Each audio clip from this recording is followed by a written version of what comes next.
গতকাল 9/5/2026 তারিখ রাত অনুমান 8:30টার সময় মিরপুর থানাধীন আমলা ক্যাম্পের ইনচার্জ রাকিবুজ্জামান সহ ওই নওদা আজমপুর গ্রামে মাদক বিরোধী অভিযান চালায়।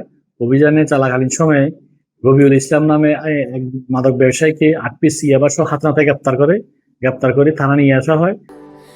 স্যান্ডেলিনা সো রূপচর্চায় আভিজাত্য।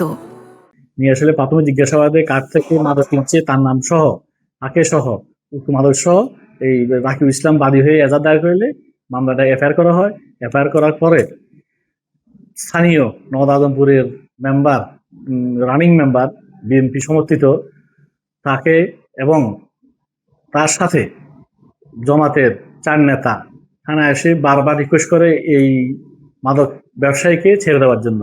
তাদেরকে অনেকবার রিকোয়েস্ট করা যে মাদক ব্যবসায়ী আসামি ছেড়ে দেওয়া যাবে না। তারা বারবার আমাকে অনুরোধ করতে থাকলে এক পর্যায়ে ঊর্ধ্বতন কর্তৃপক্ষের সাথে আলোচনা করে তাদেরকে আমার হেফাজতে নিয়ে রাখার পরে অদ্য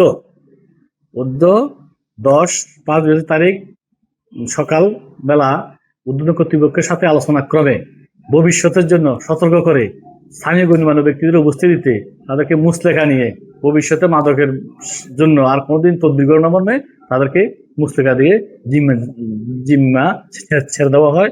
এই অভিযান এই মিরপুরে অব্যাহত থাকবে।